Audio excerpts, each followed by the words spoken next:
welcome back to the channel. Now, the focus I want to really highlight today is the legal system in the UK, or should I say, the lack of the legal system in the UK.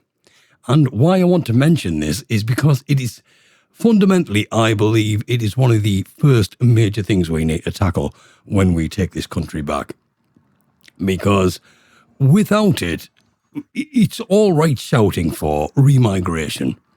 But in that time where we are remigrating, we still have the law that is running amok. The law is not fit for purpose. Now, I've stated before, the whole point of law is to punish those who do wrong. But mainly, it is a deterrent. Now, that's what I want to focus on today, the lack of a deterrent here in the UK. Now, we've seen on the news, and I did a video about it the other day, about the Manchester brothers who attacked police officers and broke a female officer's nose. Now, although I think it was a son did get found guilty on a count of assault, I think it was last year or in the first year. Yes, he spent some time in jail. The jury could not reach a verdict after 2 trials, and it doesn't deem to be warranted for a third, for another retrial. What I want to highlight, if this had been 2 white Christian men who attacked Muslim police officers and caused as much damage, we wouldn't have needed a second trial. To be honest, in Lammy's UK, it might not have even got a jury anyway. I'm joking there, because you're looking at a sentence over 3 years, so they won't get a jury. The non-jury is for the shit posters on social media. That's what that's for, pure and simple. There is no backlog he's dealing with. That is purely his move so he can imprison more innocent white men for voicing their opinions on social media. Tell me I'm wrong. That's what the comments is for. And one thing I do know in the comments is anything people don't agree with, they are quick to put them in there. But I also have to highlight the amount of support you get in comments, which I am truly thankful for. I think I've engaged with every single comment I've had, and I appreciate that. And it's good fun. When I'm responding to comments, it tells me that, my video resonates with people. What I'm saying is connecting. That is my biggest signal to keep on going, in my opinion. That's why I try to be as active in the comments as I can. I can't always do it, but obviously my channel's really small, so now I can keep up with it. As my channel grows, I may struggle because I am just one man. Anyway, that's a big aside. So yeah, if there'd been white men attacking, even white men attacking white female police officers, they still would have gone to jail, still would have gone to prison.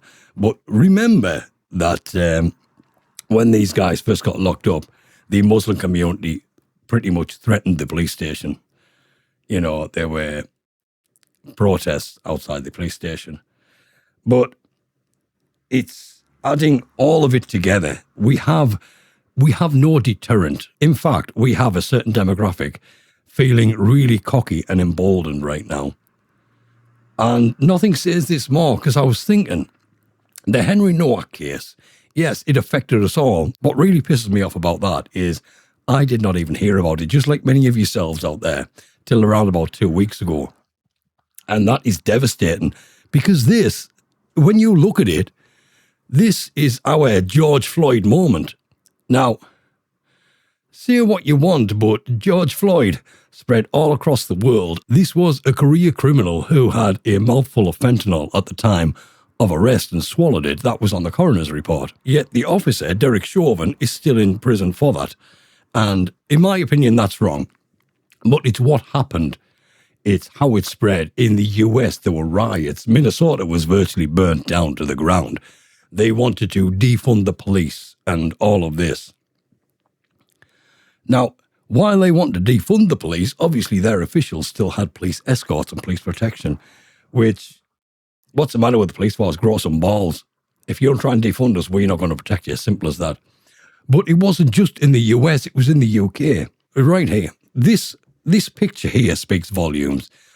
And this is Keir Starmer and Angela Rayner taking the knee for George Floyd. If you look at the Henry Nowak picture at the bottom, you'll notice that Keir Starmer and Angela Rayner's presence is missing.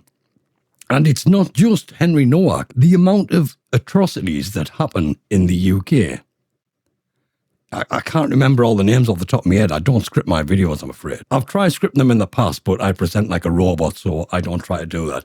And obviously, I'm not wearing glasses, so I can't refer to notes. One name that comes to mind is Wayne Broadhurst. You know, why don't the officials come out and mention these people, these innocent white people who had their lives taken by their minority groups, by their protected class? But yet, when their protected class are attacking our people, and mainly our little girls, let's be honest, women are in a huge danger in the country right now. But to me, it's our children. This is what really, really gets me. And I can't explain it. I simply can't. I look like many of you, very sensible, logical, empathetic people who look on X or on the newspapers, and you see, you genuinely do, like myself, when you read these articles, your heart drops. When it comes to people losing their lives, I can't help thinking, why do we have people calling for the rights, the human rights of these people who are going out and doing this to our people? What makes their lives so much more important than ours? And I'm not saying our lives are more important than theirs, but at the end of the day, if they weren't here, these people would not have lost their lives. We would not have girls and women whose lives have been ruined by these people. Because I'm assuming a sexual attack is going to leave you very, very messed up all throughout the rest of your life, especially if this happens as a child. I could not imagine bearing and running my life with that in the background. It beggars belief, but like I said, it's the message. The message of law is lost. Right now, the message is saying that if you are a protected minority, if you are not a white middle-aged man or white middle-aged woman, unless there is a caveat to that, pedophiles and sex offenders.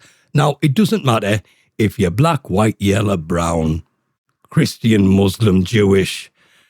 If you're a sexual offender, there is a good chance, because this is the message they send in, that you can do whatever you want, and the worst you're going to get is a 14-month suspended sentence. When you marry that up with someone like me coming out on Facebook or Instagram, I don't use Facebook or Instagram, but for an example, or X I use.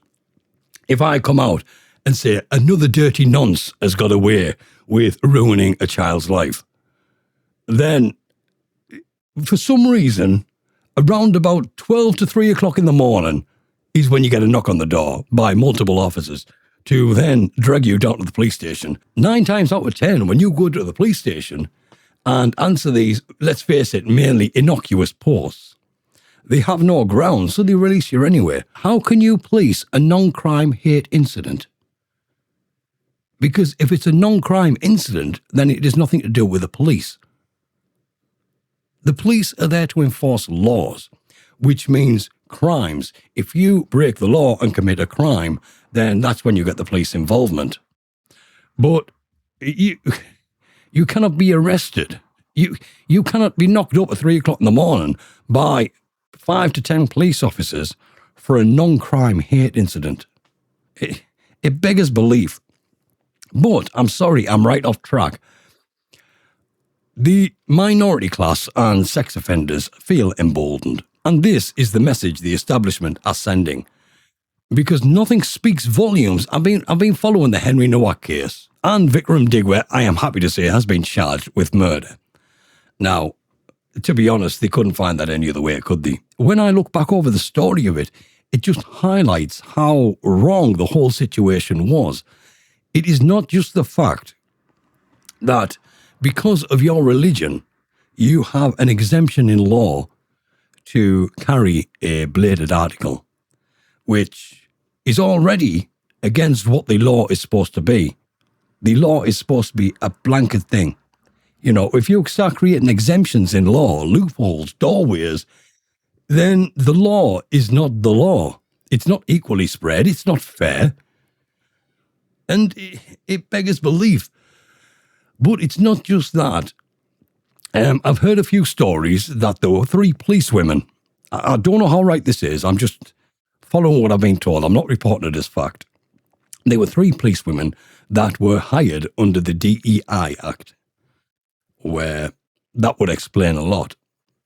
But I have serious questions. One, now, I said in my last video when I mentioned this, I thought Henry was stabbed 4 times because that was the report I originally read. But I've heard stories now that it was 5 times because he had a slash across his face. And I can't help but think if you had been stabbed in the chest and then you tried to run away and then got stabbed in the legs and slashed across the face, whether it was dark or not, that's no excuse. But if you turn up to the incident and there has got to be blood. How do you turn up on a scene where someone claims they've been stabbed?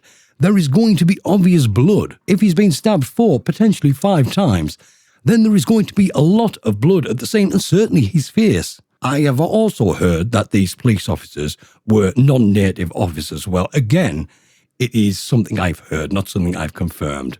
I'm just repeating what I've heard, not as fact. But that's not the shocking part.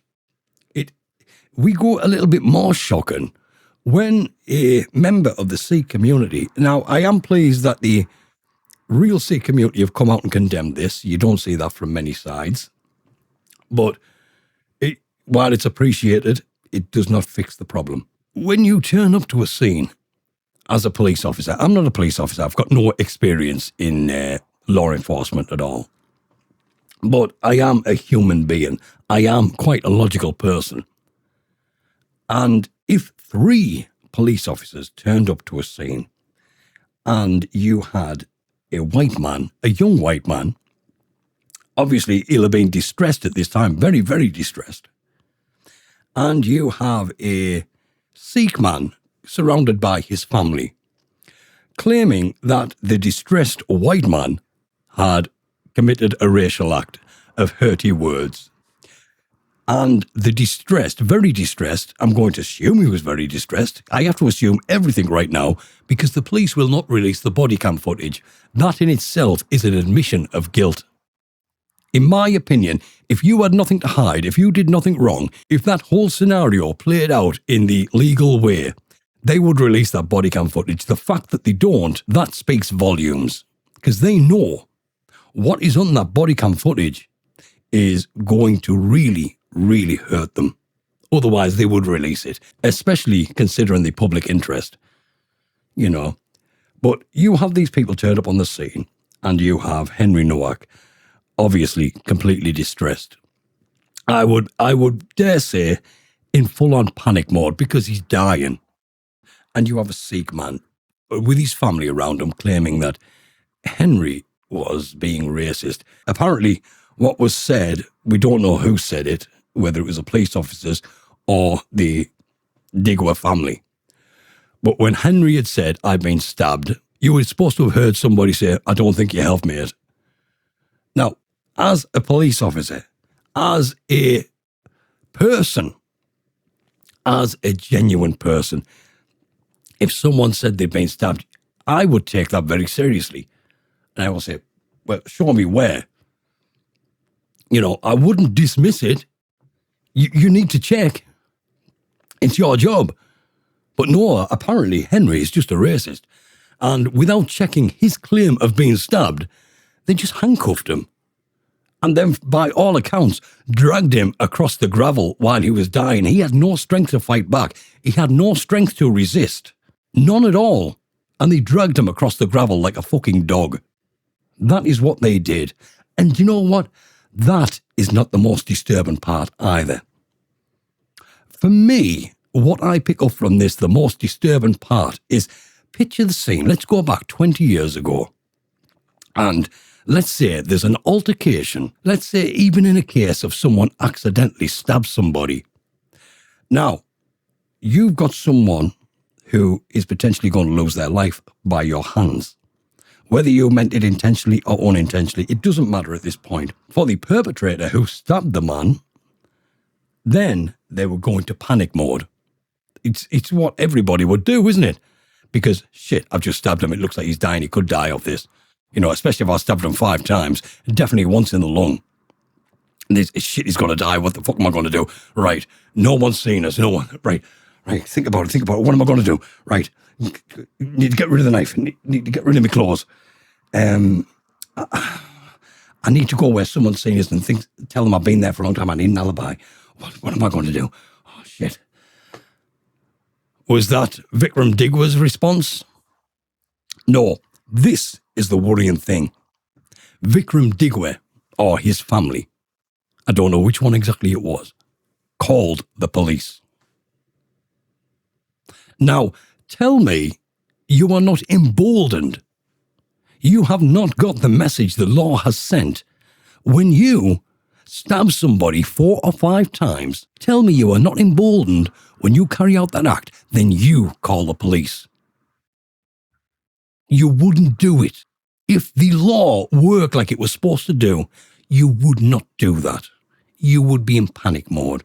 But these people knew or had a feeling they'd be okay, they'd get away with it because they'll use the magic word, which is racist. That is the worrying thing about all of this. And this is what we see all across the country.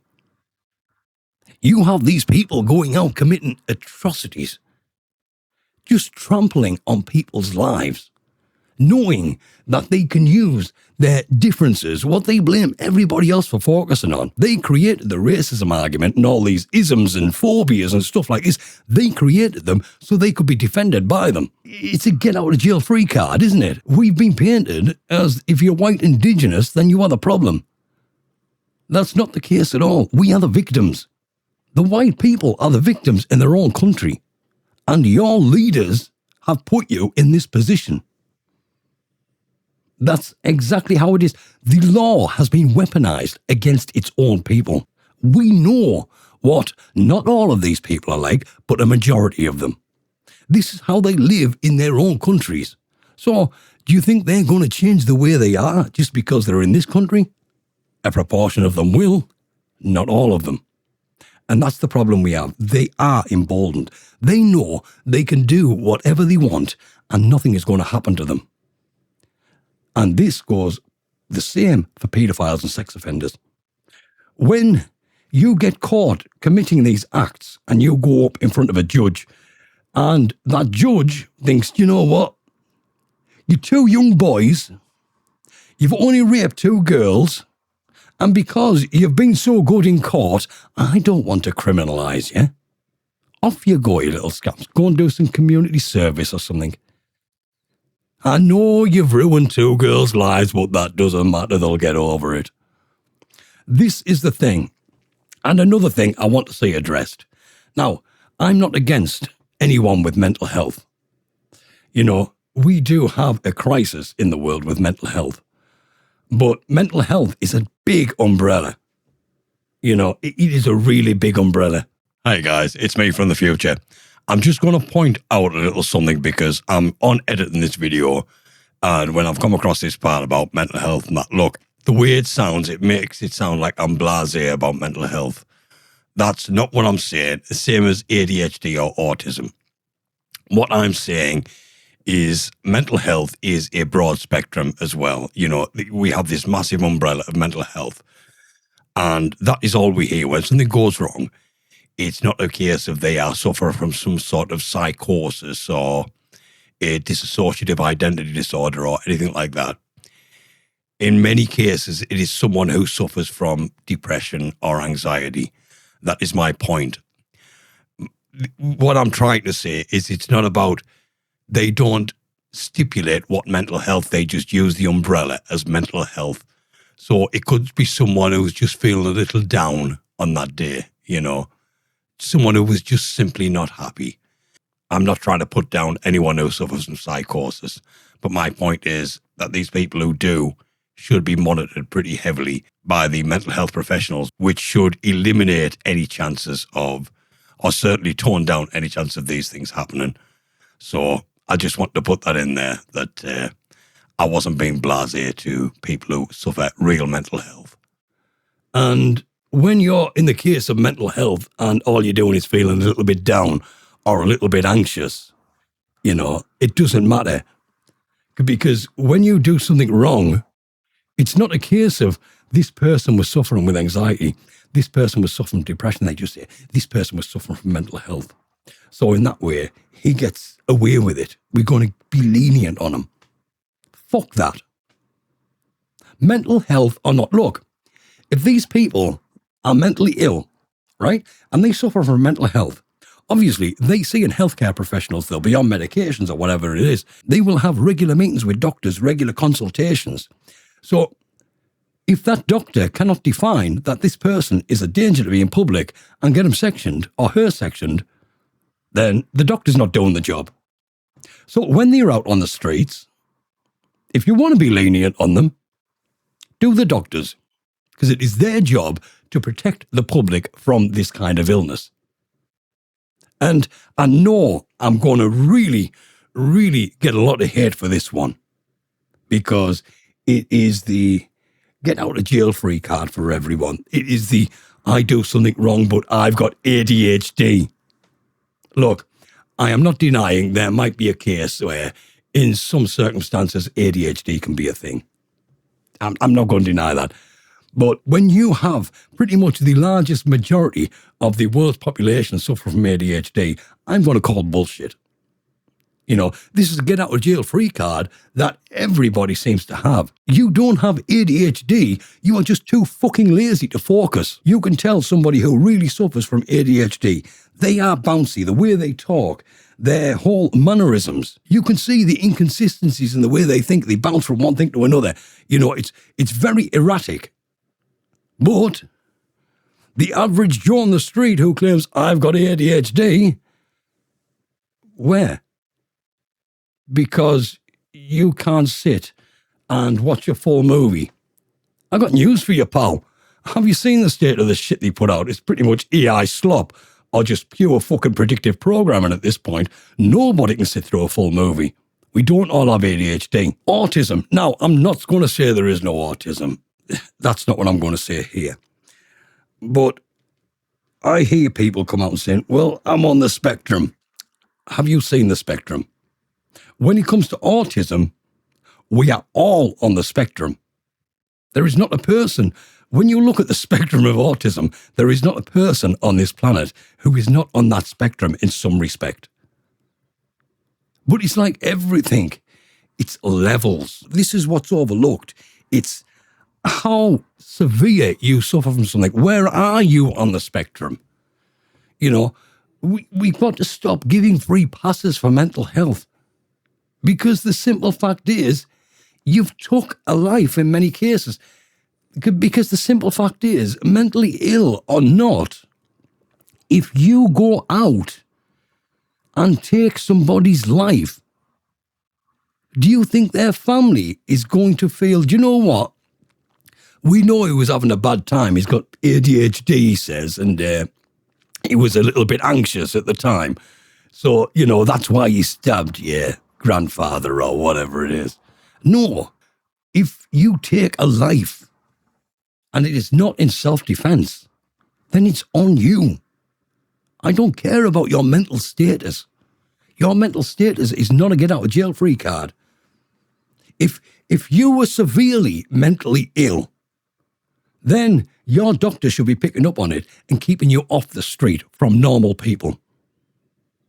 Because it is simple as that. And I'm sorry, I'm going to be blunt, because I'm sick of hearing that somebody lost their life who wouldn't have lost their life if it wasn't for that person being on the street. And the worst thing about all of this is for every single person that is killed, there is potentially hundreds that are affected by that one death. That one death could have been a father, a mother, a sister, a brother, a granddad, a granddaughter, best friend even, best employee at work, the only person who could do this job. the person who was currently saving the life of another person. I have a huge problem at the moment with humanity. Now, I don't think humanity is inherently evil. I think humanity is what it is. What's made humanity so evil is the social conditioning, the social rhetoric. You know, when you're brought up and you're taught you've got to hate this person, you've got to hate this person, or you're brought up in a different place where you've got to be better than this person, you've got to do better than this person. You know, you have one group of people wanting to kill everybody, and you've got the other group of people just shitting and pissing over people so they do better than them, because nobody wants to see anyone else be happy. They either want to kill them or rob them, no matter which indoctrination you've been brought up with. Because the overarching thing with all this rhetoric is you have just got to look after you. That's all that matters. By any means necessary, nobody else matters. Now, the reason I say humanity is not inherently evil, and this is social conditioning which has happened, you know, let's just say it happened over the last 100, 200 years. Let's just say if humanity had been like it is right now, back in the beginning of time, do you really think humans would still inhabit this planet? Do you think on our current trajectory, where we're heading as the human race, do you think that we are going to inhabit this planet 2,000 years down the line? I don't, because we are losing our humanity. We are losing love. In the past, I always say, and I've maintained for a long time, civilizations of the past were far more smarter and far more advanced than we are today. Now, I'm not saying they were all running around with iPhones. I'm not saying they were all running around with super fast internet. I am saying they didn't need to. Because they understood something fundamentally what we've never been privy to. They didn't need what we call advancements today. Past civilizations would have called them detriments. When it comes to emotional intelligence and actual intelligence, the past civilizations had it, and we've moved on with this, whatever you call this right now. We've regressed in so many areas, and unless we sort it, we are going to keep descending into anarchy in our own destruction. And the law is the biggest stepping stone to that direction. Because right now, the law is weaponized against the good and a defender of the guilty. That's what law is right now. And the thing is, I say this all the time. When you look, I look at the political landscape and where it's heading. I've said I can't remember how long I've said this, at least, certainly 2 years since Keir Starmer come in, but even before that, with Boris Johnson and that, they have got a mandate to push us into a revolution. But they are going to do it where it's going to be our fault. And obviously, if they push them for this, they've got something planned and ready to go. But you look, this country has been a powder keg for the past, 18 months? Has the establishment took the foot off the pedal? No, we get one controversy, one outlandish thing that happens in this country. And then we get another, and another, and another, and that foot goes heavier on that pedal. And all the time, we just sit there and take it. We all want to fight. There's no denying that. But for some reason, we don't. We believe that the system works. This system doesn't work. You cannot fix the system with the broken system. That's counterintuitive. We either get somebody, let's just say Rupert Lowe from Restore Britain here in this country. We get other right-wing politicians in other countries. Only then will you see this system starting working as it should. Because the first thing these right-wing politicians should do is tear down the current political system and rebuild it from the ground up foundationally. Because here's the thing. I hear many people say, well, we need to do away with government. We need to do away with the police, with the banking system, with everything. I don't disagree. These are the things that have made us docile. These are the things that's dumbed us down. These are the things that make us greedy and selfish and evil. But they are necessary now because everybody is trained with them. If you were to remove the police, then you would have anarchy in the streets morning, day and night. There would be no sense of law. That's when we would descend into tribalism. And it's the first thing. People don't know how to get along. That's the problem. People are fucked. People are emotionally immature unless they're being pointed, whether they know they're being directed or not. And, if they're going to be held to account, it is the fear of that accountability that stops them doing the wrong thing. Remove the police, you've removed that. Remove the banking system. Now, this is what I'm up for. But still, if we were to remove the banking system, the same as the communists want to remove capitalism. What happens when you remove capitalism? Well, then, there's no competition, is there? There is no value for money. There is no innovation. Everything becomes stagnant. And I put it like this. The government, when it comes to their websites alone, the government spend more on their websites than most major companies such as Amazon and stuff like this. Yet, you go on any YouGov website and then go on pretty much any e-commerce website, despite the amount of money that was spent, normally less on the e-commerce, you look, every YouGov site is clunky as fuck and looks like it's been designed in 1999, where you go on just about any commerce site, even something by Squarespace or something like that, something that is just coded by prompts or stuff like this. It's flashy, it's intuitive. You click a button, it takes you here. You've got a nice, you've got a nice map system where you want to go. Everything's there, about us, affiliates, everything. You go on any YouGov site, DVLA, HMRC, whatever it is, it's like, that button doesn't work. Right, where do I need to go? It's not directed us where I need to go. What? I need this, but it's not saying that. It's not saying anything right.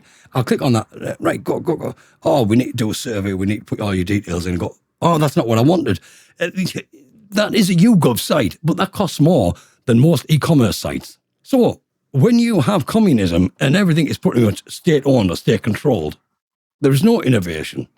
There's no value for money, but the prices of everything will shoot through the roof. It's what you do. The reason capitalism works is because, although BlackRock is the head asset manager of all the big companies, no competition at all, really. But the idea is, if you want a mobile phone, because mobile phones are the prevalent thing, because some reason, just because you get a bump in a megapixel, you will go out and buy a new iPhone every year or a new Samsung Galaxy, because it's slightly faster than one you had before, considering you can still not harness all the power of the iPhone 10. You're now on the iPhone 18 coming up, and you still haven't harnessed all the power of the iPhone 10, unless you're editing on your phone, and then maybe. But anyway, that's an aside. Apple, and I say Apple because Apple dictates the direction of the pricing structure for mobile phones. It was them who first give you the £1,000 mobile phone. And what should have happened was Samsung, this is why capitalism works, Samsung should have kept their flagship phone at the same price, which at the time, I think it was $599 for a flagship. And Apple brought out, I think it was the iPhone 10, wasn't it? And give it a £1,000 price tag. Now, in that case, I'm not going to say Samsung would have dominated, because this is the first time that Apple changed their design on the iPhone 10. Because if you remember, they released the iPhone 10 and the iPhone 8 at the same time, made the iPhone 8 irrelevant within 15 minutes. But they dictate the price. But this is the thing with capitalism. If you do not get value for money, if you do not agree with a company, you then move to other companies. You go to the competitors, and then the original ones are thinking, fuck, we're losing market share. Our stock prices are dropping. Right. We need to do something to win these customers back. We need to innovate. Let's create something they want. What have they been asking for? I'll tell you what.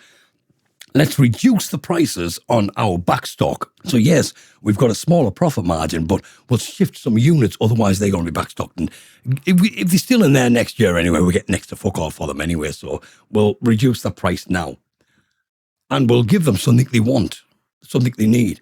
And then Samsung say this and like, right, they try to combat us with that. Right, but we've got this ready to go because we, Samsung, we innovate. We put things on the phone whether people want them or not because we want to see if they take. That's what Samsung used to do at one stage. You know, they had all these little gimmicks. They were useless, most of them, but it showed that they were trying. And unlike Apple, Apple won't put anything on their phone that isn't perfected. I say that. Then Siri exists. So, but this is how it was, and now there's just nothing. Now we live in a day and age where, like I said, incremental updates every year isn't even incremental anymore. I think the biggest push they've got now is every year they do strange colours. That's it. But for that, they up the price to £1,000 minimum for your flagship phone. They've removed the headphone jacks, so it's now not out-of-the-box compatible with normal headphones unless you want to use the brain poison and Bluetooth ones. They removed the charging brick, so, you know, your phone can now charge at 35, 45 watts. But if you're plugging it in one of your little outlets or your extension cord, then yeah, you're only getting 5 watts, 10 watts if you're lucky. So there's that. The amount of people I know that have a little wall wart, I have one myself under here, and it's got a USB-C port on it. And because their phone states it can charge at 45 watts, they plug it into that outlet and they believe that their phone is fast charging. I can't believe how fast it charges. It's like, yeah, 10 watts max. It's charging just as fast as your old phone did. But it's that new thing. Because it's new, it's better. That's how it was supposed to be. That's how it was designed. Everything is designed against you. Your food is poisoning you. Since when does bread have 15 to 50 ingredients in it? Why is your milk now contaminated with bovine? That's something to stop cows farting, which is a natural thing, by the way. Every animal has farted since the beginning of creation, and the climate has been fine. I'm just saying that's another thing they fool you on. Everything is there to con you. And there's only a small group of people conning you. So we need to stand and get it fixed. We need to back a party that's going to do that. And like I said, Restore Britain is that party for me. I'm sorry. I'm going to keep shelling for them because they're the only ones I believe in. They are the only ones I have faith what they are going to do what they said they would do. But failing that, everybody says to me, well, what if they don't? You know, what if they split the vote? They make a failed election. Don't fall into the hype. Don't fall into the fear tactics. Andy Burnham, Keir Starmer, it doesn't matter in the slightest. It really doesn't. They're playing off someone else's mandate anyway. You know, so whether it's Keir Starmer following the script or it's Andy Burnham, it doesn't matter. It really doesn't. But here's the thing. If Restore Britain aren't that one and they end up letting us down, if Andy Burnham gets in and you buy into the fear tactics and he calls it a general election and for some reason Labour win a general election in this current day and age, which is the fear porn at the minute, I don't care who you are, how bad you think the state of the world is, the state of the country is, that Labour will never get back in. In the comments, disagree with us, like I said. But failing all that, if we can't get someone in to fix the system, it doesn't matter. Because the people at this point, at the moment, the thing that stops us rioting, the thing that stops us revolting, the thing that stops us having a revolution is the hope that somebody is going to make a difference. Now, that hope was put on the shoulders of reform in the UK until reform started moving further and further left. Now, that hope is put on Restore Britain. Because we need that hope pinned on something. Because the simple truth is, once we don't have that hope pinned on anything, then this country will fall into a revolution. Because there is no other options. if you cannot fight against an establishment that keep on screwing you over, no matter who gets in, like I always say, it's a different monkey in the same suit. It's always the same story with politics. And certainly all eyes are on politics right now. Everybody has become political, and that's what we need. And that is the biggest important factor of the UK and pretty much the world, because Europe and many other nations right now are suffering from the liberal virus, these low IQ fake liberals. You know the ones, these are the ones that come out and tell you that you're wrong and they're right. And the people who are trying to kill you are really good people. These are the people who wake up on the morning and don't even like themselves. They are arguing against white privilege. What is white privilege? Who's that LBC presenter? I'll put him on here. Incredible phrase. Two-tier policing taking hold in a country where police services are routinely found to be institutionally racist. You have people now claiming that the police service in this country is somehow biased against white people. One of the things you can say with some confidence about people who use the phrase two-tier policing is that they also refuse to understand or fail to understand or are too thick to understand what white privilege is. That's built upon this idea that somehow people like me, white, straight, middle-class men, are more vulnerable in this country than either gay men, women, disabled people, or ethnic minorities. We are the real victims of the modern. What a bunch of whining losers they are, honestly. Do they ever stop bleating and whining about how put upon and hard done by they are? Absolutely extraordinary that you can be a beneficiary of the most economically successful period of human history, and you can be on the right side of all the cultural divides. You're a man, you're heterosexual, you are not disabled. These winning cards in a skewed and unfair society, and all you ever do is moan about how unfair everything is and how you're the real victim. He argued against white privilege, called people thick or idiots thick. Thick, I think it was, idiots, and the white privilege. What is white privilege? Who created white privilege? Where did it come from? And there was one phrase in there, we're the beneficiaries of the westernized world and all that comes along with it. No, we're not the beneficiaries. We are the fucking creators of that world. What everybody else is trying to take. Now, I have to look at people who hate their own people, who hate themselves. But this is the thing, these people don't hate themselves. They are white, they have privilege, everything they argue against, yet they don't hate themselves. They will not tear down their own privilege. They would not break down their wealth, their assets, and give it away. They will not pay reparations. They will tell you, you have to. Now, the ones, middle-class snobs. I say, if they talk like that, then probably they're not good. I'm not slagging everybody off who talks like my really bad attempt at a posh accent. I'm working class. Common as fuck. But it's not just them, it's their children. They are the biggest problem right now. And these children, some of them might be in work, but a lot of them don't because they don't need to be. And the ones that are in work do not suffer the way you do because mommy and daddy has bought their house. When they go to work, they can work 16 hours a week and live like a fucking king because the everyday struggles we struggle with, they don't have to worry about. They don't have to worry about rent and stuff like this because mommy and daddy's bought them a house.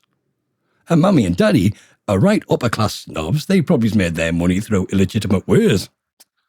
Because you don't make a lot of money by being honest. I'm just saying this is why I don't trust millionaires. I'm against billionaires to an extent because I know when you make that much money, you are not a very good person, as it generally goes. You don't make money by being honest here. I consider myself very honest and I am broke as fuck.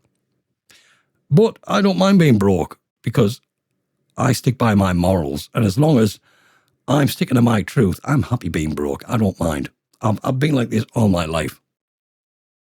I don't fight to be socially accepted. I don't fight so I can have loads of things. I am just me. And the one thing I learned is I just need to be happy with me. And I am. I don't care if anyone else is happy with me, because everybody else is irrelevant. They have no bearing on me. I am my main character. You are your main character. But the majority of the social construct we have now is a lot of people now are secondary characters in their own life. They play supporting roles in their own life. This is where I look and I shake my head. You can tear down the banking system. You can tear down government. You can tear down capitalism. These are all things. Capitalism works. It's been abused. It's simple as that. Capitalism has been abused. The banking system, yeah, I'm all for that. They want to. The plan is to crash the economies anyway and usher in a new CBDC, but they can't do that until they get the digital ID. That's when you realise why the big push for digital ID. Government, the way people are conditioned, we need government. We have a worldwide population of sheeple. And I don't mean that in an offensive term this time. I'm saying that people on a whole cannot function off their own bat. They need somebody to direct them. Otherwise, you'll never build a coherent life, a coherent society. You'd never build any monetary systems at all. Innovation, productivity would all be stagnant. We'd just be robbing each other until everything runs out. So you need government. Do we need the government in its current state? Hell no. We need the government in a new state. We need a new Magna Carta 2.0. One that is ironclad, that stops these motherfuckers from editing it. We cannot break down the system. We can rebuild the system. And that's what we need. But if you want to enjoy the life you're used to, just in a more fair way, because believe you me, if we can get government rebuilt, if we can make a more secure and fairer monetary system, a more secure financial market, then the social construct, what we've been taught, that will fall away over time and a new one will form organically, because we are trained to be social creatures. The way we train, the way our social cohesion, they like to say, works, it's not organic, it's taught. Everything that makes you you is a taught belief system. Everything that makes me me is a taught belief system. Simple as that. That goes into the social structure as well. But we are used to being social creatures.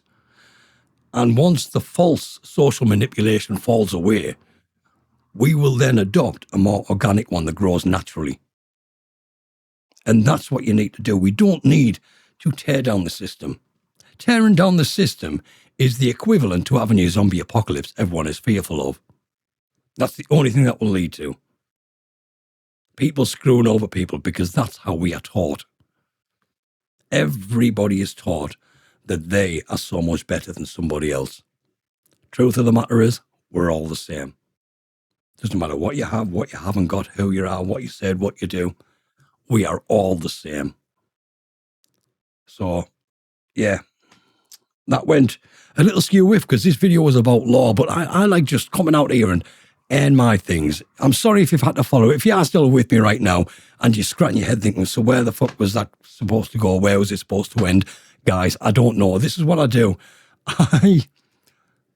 I talk random shit a lot of time. I know I'm not ADHD. But yeah, on that, guys, I'm going to go, because I could do this rambling shit forever. You know, once I start climbing and then my account lets me, I'll start doing live streams, and I think that'll be more fun, because this is what I'm planning. I'm planning to do live streams and have phone-ins. I don't just want to sit and invite guests and have like a podcast type interview. I want to get the voices of the people. So that's my plan with this channel. I am going to do a phone-in where I give you a number, you call me, and we'll chat over to internet. If that's something you're interested in, let us know in the comments, and I'll really start putting that together. And as soon as I'm able to do live streams, then we'll do that. But on that, guys, for now, good night, God bless, and don't be too afraid of the bullshit. Enjoy life.